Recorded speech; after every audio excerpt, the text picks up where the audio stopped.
L'ombre de l'oppression. Le soleil d'Égypte frappait fort ce jour-là, implacable, brûlant les pierres des rues poussiéreuses de Ramsès. Dans l'air, on entendait le fracas des fouets, le grincement des charrettes et les soupirs des esclaves hébreux pliant sous le poids des briques qu'ils façonnaient. Moïse, le fils adoptif de la maison royale, n'était plus un prince. Depuis qu'il avait fui dans le désert des années auparavant, il avait troqué les palais d'or pour une vie simple parmi les bergers de Madian. Mais aujourd'hui, tout allait changer. Là, au sommet du mont Horeb, un buisson ardait sans se consumer. Une voix puissante, résonnant comme un tonnerre et un murmure à la fois, s'éleva. « Moïse! Moïse !» Le berger tomba à genoux, le souffle coupé. « Je suis le Dieu de tes pères. J'ai entendu le cri de mon peuple. Va, libère-les. » Moïse trembla. Lui, un simple berger, affronter Pharaon, le plus puissant roi du monde. Le vent du désert s'éleva, soulevant le sable autour de lui. Derrière lui, le buisson brûlait toujours, et devant lui, un destin qu'il ne pouvait plus fuir.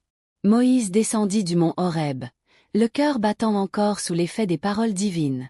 Son bâton de berger à la main, il marcha sans détour vers l'Égypte, là où tout avait commencé.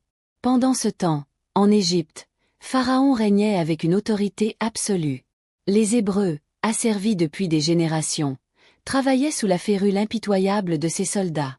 Chaque jour, leur labeur s'alourdissait, leur dos se courbait un peu plus sous la tyrannie du roi. Lorsque Moïse et son frère Aaron pénétrèrent dans le grand palais, un silence pesant s'abattit sur la cour. Les ministres et les prêtres regardèrent avec mépris ces deux hommes vêtus comme des bergers. Mais Moïse ne vacilla pas.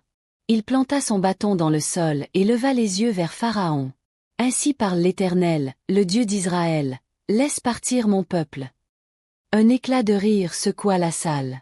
Pharaon, installé sur son trône d'or, toisa Moïse avec dédain. « Qui est cet Éternel, pour que je lui obéisse? Je ne connais pas votre Dieu et je ne laisserai pas partir Israël. » Mais Moïse ne trembla pas.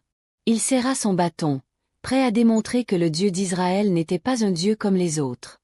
Le premier signe allait frapper l'Égypte. Moïse sortit du palais, le regard dur. Pharaon refusait d'écouter? Il apprendrait à connaître la puissance du Dieu vivant. Le lendemain, alors que le Nil s'étendait paisiblement sous le soleil d'Égypte, Moïse et Aaron revinrent. Devant les courtisans moqueurs, Moïse leva son bâton et frappa l'eau du fleuve. Un frisson parcourut l'air.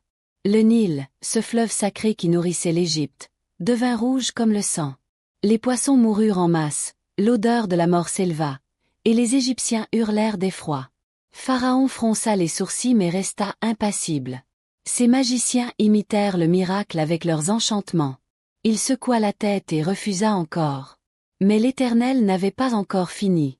Une semaine passa, puis Moïse revint. Il leva les bras et une nuée sombre s'éleva des marais. En un instant, des millions de grenouilles envahirent le pays. Elles bondissaient partout, dans les rues, les maisons, jusqu'au lit du roi. Pharaon, furieux, fit appeler Moïse. « Prie ton Dieu de nous délivrer, et je laisserai partir ton peuple. » Moïse pria, et les grenouilles moururent. Mais dès qu'elles disparurent, Pharaon changea d'avis. Son cœur s'endurcissait. Alors vinrent les moustiques, puis les mouches. L'air devint irrespirable. Les Égyptiens suffoquaient sous les assauts incessants. Puis ce furent les troupeaux qui périrent d'une mystérieuse maladie. Ensuite, des ulcères apparurent sur la peau des Égyptiens. Chaque fléau frappait plus fort que le précédent. Mais Pharaon s'accrochait à son trône. Alors Moïse leva les bras au ciel, et le tonnerre gronda. Un vent glacé souffla sur l'Égypte.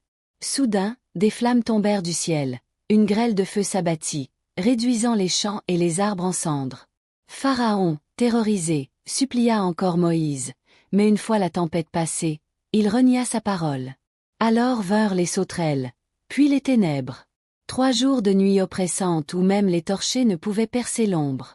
Les Égyptiens, terrifiés, suppliaient leur roi de céder.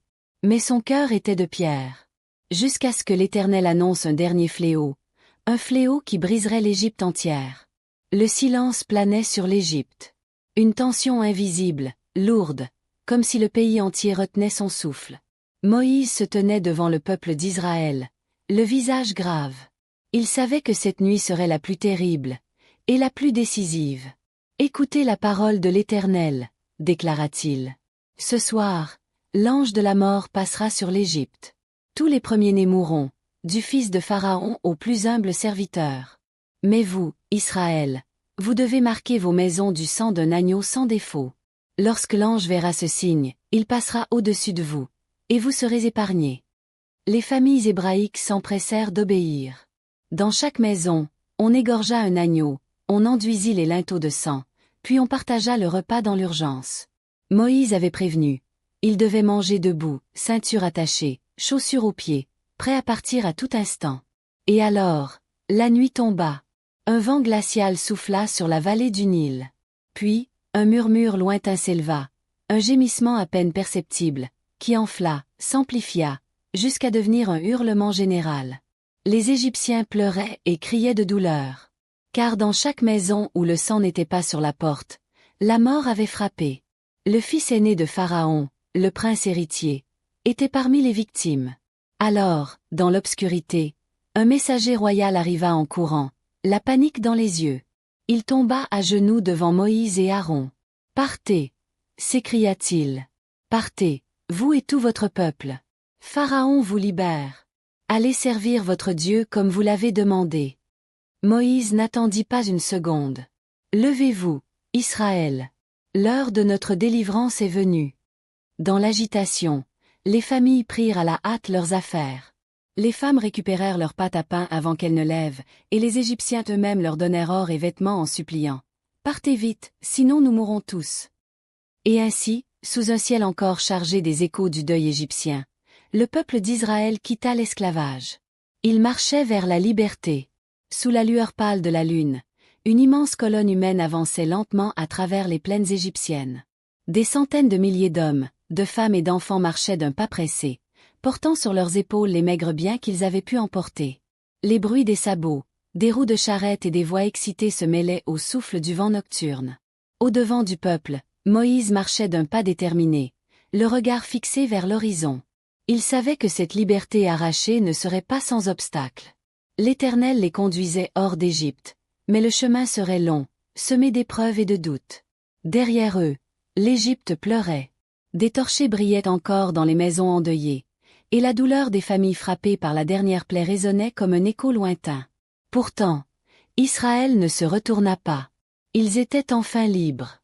Mais une question flottait dans l'air, un murmure parmi la foule. « Où allons-nous » Moïse leva son bâton et désigna la route devant eux. « L'Éternel nous guidera » déclara-t-il avec force. Et à cet instant, un prodige apparut dans le ciel. Une colonne de nuée descendit lentement du firmament et se dressa devant eux. Elle n'était pas menaçante, mais imposante, comme une présence divine. C'était le signe que Dieu marchait avec eux. Le jour, la nuée les conduirait à travers le désert brûlant. La nuit, elle deviendrait une colonne de feu, éclairant leur chemin et réchauffant le froid glacial des ténèbres. Les murmures cessèrent. Un silence respectueux s'installa dans la foule. L'Éternel lui-même ouvrait la marche. Les visages s'illuminèrent d'espoir. L'exode venait à peine de commencer. Le silence de la nuit fut bientôt brisé par un cri de rage.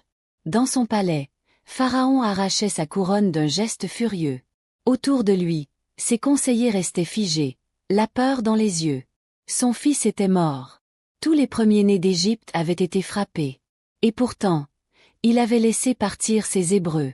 Son regard brûlait de vengeance. « Que m'a-t-on fait » rugit-il en se levant d'un bond. « Nous avons laissé partir nos esclaves. Qui construira nos temples? Qui servira nos dieux ?» Il fixa ses généraux. « Préparez mes chars. Rassemblez mes soldats. » Dans l'instant, le palais s'anima d'une activité frénétique. Les gardes couraient, les forgerons aiguisaient les lames, les chevaux hennissaient d'impatience. L'armée la plus puissante du monde allait partir en chasse. Pendant ce temps, Israël marchait sans se douter du danger qui approchait. Mais bientôt, un grondement sourd allait déchirer le désert. Le désert s'étendait à perte de vue, baigné par la lumière dorée du soleil couchant. Israël avançait, libre, mais fatigué. Les enfants s'accrochaient aux robes de leur mère, les vieillards s'appuyaient sur leurs bâtons, et les troupeaux avançaient lentement, soulevant la poussière sous leurs pas. Mais dans les cœurs, une joie nouvelle battait. Moïse marchait en tête, regardant l'horizon. Devant eux, la mer Rouge scintillait comme une barrière infranchissable, mais ils n'avaient aucun doute. Dieu ouvrirait un chemin. Mais soudain, un cri fendit l'air. « Regardez !» Des centaines de têtes se tournèrent vers l'arrière, et un frisson glacial parcourut le camp.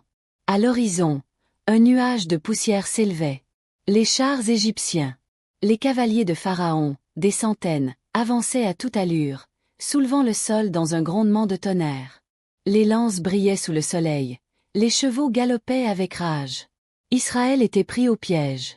Devant eux, l'océan infranchissable. Derrière eux, l'armée de la plus grande puissance du monde.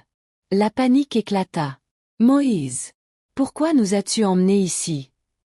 cria un homme. « Était-ce pour mourir dans le désert ?» ajouta une femme, les larmes aux yeux. Moïse ferma les yeux. Il sentait la peur des siens, mais au fond de lui, une voix lui murmurait « N'aie pas peur, avance !» Il rouvrit les yeux, inspira profondément, et leva les bras. « Ne craignez rien. Restez fermes et regardez. » Les Égyptiens approchaient. Le sol tremblait sous leurs pas. Mais soudain, un miracle se produisit. Les cris de panique résonnaient dans tout le camp. Certains tentaient de fuir, d'autres se laissaient tomber à genoux, accablés par la peur. Moïse, les bras levés, fixait l'horizon avec une confiance inébranlable. Il savait que Dieu interviendrait.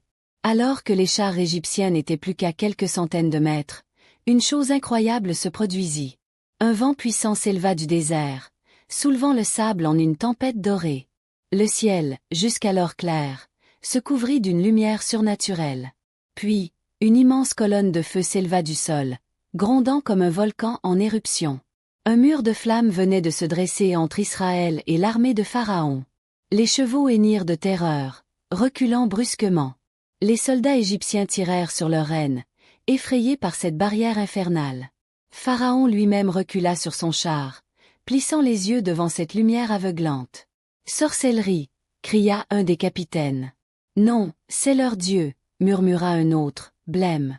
De l'autre côté, le peuple d'Israël était figé. Un mur de feu s'élevait entre eux et leurs oppresseurs, une preuve éclatante que l'Éternel combattait pour eux. Mais ils restaient bloqués. La mer était toujours devant eux. Moïse, debout sur un rocher, tendit alors son bâton au-dessus des flots.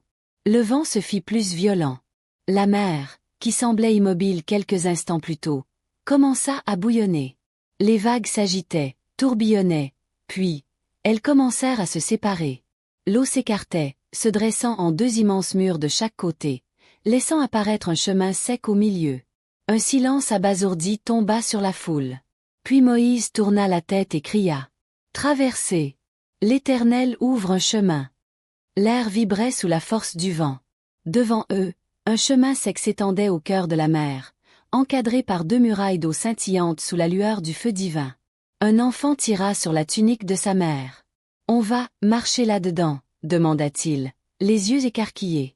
Moïse se retourna vers le peuple et, d'une voix forte, lança. « L'Éternel nous a ouvert la voie. Avancez !» Hésitant au début, les premiers s'engagèrent sur le passage. Le sol, miraculeusement sec, portait leurs pas sans céder. Bientôt, une marée humaine s'engouffra dans ce corridor surnaturel. Des milliers d'hommes, de femmes et d'enfants marchaient entre ces torrents suspendus dans les airs.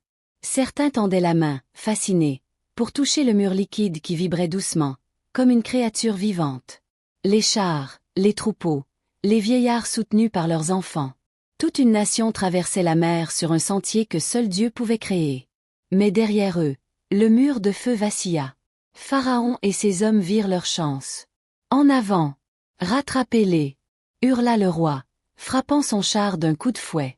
Les flammes s'éteignirent d'un seul coup. L'armée égyptienne s'engouffra immédiatement sur le même passage que les Hébreux. Le tonnerre des roues de char résonnait contre les murs d'eau. Les sabots martelaient le sol sec avec fureur. Les soldats approchaient. Les Israélites, encore en train de traverser, jetèrent des regards affolés en arrière. « Ils nous rattrapent !» Mais Moïse ne tremblait pas. Il observait la scène avec une certitude absolue. Ce piège n'était pas pour eux, mais pour leurs poursuivants. Veux-tu découvrir la suite de cette incroyable aventure? Alors abonne-toi à la chaîne YouTube Parole de Vie. Aime les vidéos et rejoins-nous pour d'autres récits qui changent des vies. À bientôt pour un nouveau voyage à travers la parole de Dieu.